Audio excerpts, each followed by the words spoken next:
Start करें? Yes ma'am, हो गया।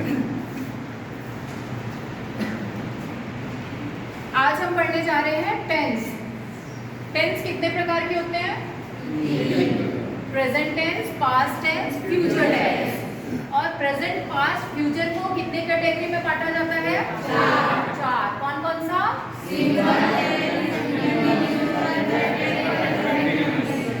सिंपल, कंटिन्यूअस, परफेक्ट और परफेक्ट कंटिन्यूअस।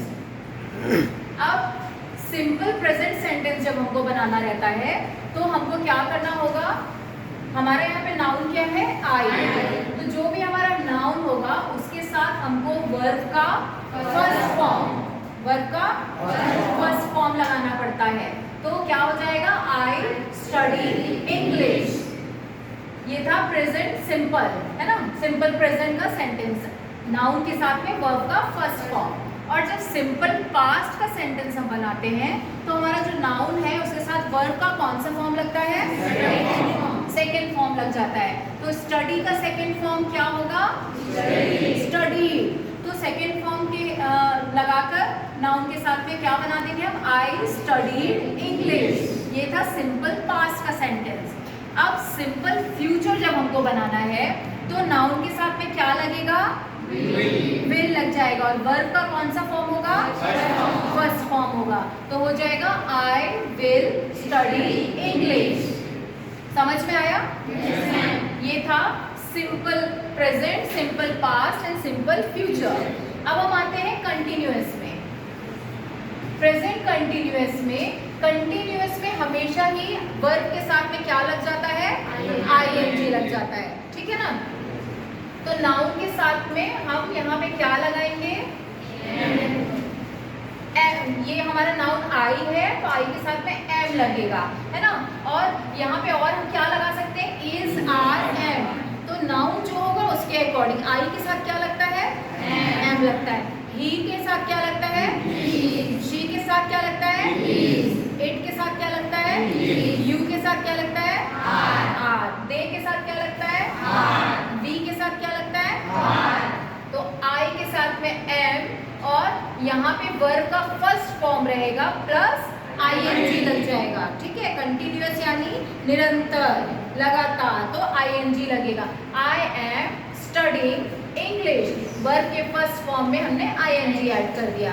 इसी तरह पास्ट कंटिन्यूअस जब बनाएंगे तो जो हमारा यहाँ पे एम है, इज, आर, एम जो भी लगेगा यहाँ पे, वो यहाँ जाके क्या हो जाएगा?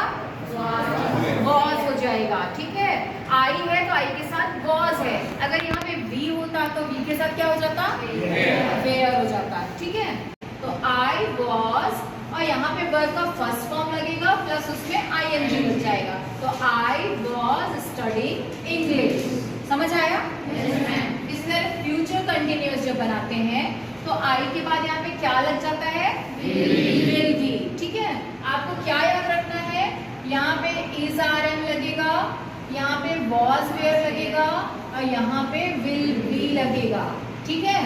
और यहाँ पे वर्ब का फर्स्ट फॉर्म के साथ आईएनजी लगेगा, यहाँ पे भी वर्ब के फर्स्ट फॉर्म के साथ आईएनजी, यहाँ पे भी वर्ब के फर्स्ट फॉर्म के साथ आईएनजी। तो फ्यूचर कंटिन्यूअस हो गया I will be studying English. ठीक है? अब प्रेजेंट परफेक्ट आएंगे अपन। परफेक्ट जैसे ही बोला जाए, देखिए प्रेजेंट जब बोला जाता है ना, सिंपल सेंटेंसेस बोले जाते हैं तो आपको क्या याद आना चाहिए? क्या याद आना चाहिए? आपको फर्स्ट फॉर्म के वर्ड्स याद आने चाहिए। यानी सिंपल, ये फर्स्ट फॉर्म होगा जो वर्ब आपका होगा और उसी में आपका first form, second form, third form, जैसे गो, वेंट, गॉन होता है ना? गुड, बेटर, बेस्ट होता है। तो जो सिंपल सेंटेंस हमारे होते हैं तो वो फर्स्ट फॉर्म में होते हैं और पास्ट में उसमें क्या लग जाता है? सेकेंड फॉर्म आ जाता है। ठीक है? कंटिन्यूअस जब आपका नाम आता है तो कंटिन्यूअस में अपने आप आपको आईएनजी याद आ जाना चाहिए, इज, आर, एम याद आ जाना चाहिए, वॉज, वेयर याद आना चाहिए, विल बी याद आ जाना चाहिए। परफेक्ट की जब बात आती है तो हमको क्या याद आना चाहिए? हैज और हैव आना चाहिए याद प्रेजेंट में। पास्ट में क्या याद आना चाहिए? हैड आना चाहिए। और फ्यूचर में क्या याद आना चाहिए? Will have. ठीक है? इसी तरह परफेक्ट कंटिन्यूअस में जो हमारा यहाँ पे सिर्फ हैव या हैज रहता है वो क्या हो जाता है? Have been, has been. जाता है, जो विल हैव है वो विल हैव बीन। तो परफेक्ट अपना अपन प्रेजेंट परफेक्ट का सेंटेंस बनाएंगे तो आई के साथ क्या यूज हो जाएगा? और अगर यहाँ पे वी होता तो वी के साथ क्या होता? आई के साथ हैव, वी के साथ हैव, शी के साथ शी के साथ हैज, ही के साथ गुड।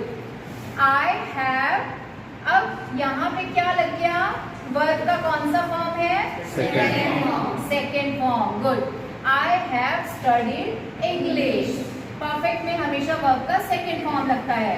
अब पास्ट परफेक्ट आप आएंगे तो आई के बाद ये जो था यहाँ पे हैव वो हमारा क्या हो जाएगा? हैड हो जाएगा और वर्ब का सेकेंड फॉर्म लगेगा तो आई हैड स्टडीड इंग्लिश। यहाँ पे क्या हो जाएगा? विल हैव, तो I will have studied English. Similarity क्या है? वर्ब का second form, second form, second form, have, had, will have. ठीक है, अब हम आएंगे स्टडीड इंग्लिश। सिमिलरिटी क्या है? वर्ब का second form, second form, second form, have, had, will have. ठीक है, अब हम आएंगे प्रेजेंट परफेक्ट कंटिन्यूअस में। ठीक है, तो प्रेजेंट परफेक्ट कंटिन्यूअस में जो हमारा यहाँ पे हैव है उसके साथ हम क्या एक्स्ट्रा ऐड कर रहे हैं? बीन ऐड कर रहे हैं, तो ये हो जाएगा आई हैव बीन। और ये देखो जैसे कंटिन्यूअस में हमारा फर्स्ट फॉर्म का वर्ब होता है और आईएनजी लगता है, वैसे ही यहाँ पे भी आईएनजी लगेगा और फर्स्ट फॉर्म लगेगा। ठीक है, क्यों? क्योंकि यहाँ पे कंटिन्यूअस जुड़ा हुआ है। समझ रहे हैं? परफेक्ट अगर अकेला है तो उसमें वर्ब का सेकेंड फॉर्म लगता है, बट परफेक्ट के साथ अगर कंटिन्यूअस जुड़ा हुआ है तो कंटिन्यूअस मतलब निरंतर, है ना, तो उसमें आईएनजी लग जाएगा। ठीक है, I have been studying English, यहाँ पे हैड हो जाता है। पास्ट में तो हमेशा हैड ही लगता है और क्योंकि ये परफेक्ट कंटिन्यूअस है तो यहाँ पे had been, I had been studying English. और यहाँ पे फ्यूचर यानी उसके पास विल है। ठीक है, विल रहते ही है ना फ्यूचर में, तो will have been studying English. समझ आया? कोई डाउट? बनेगा?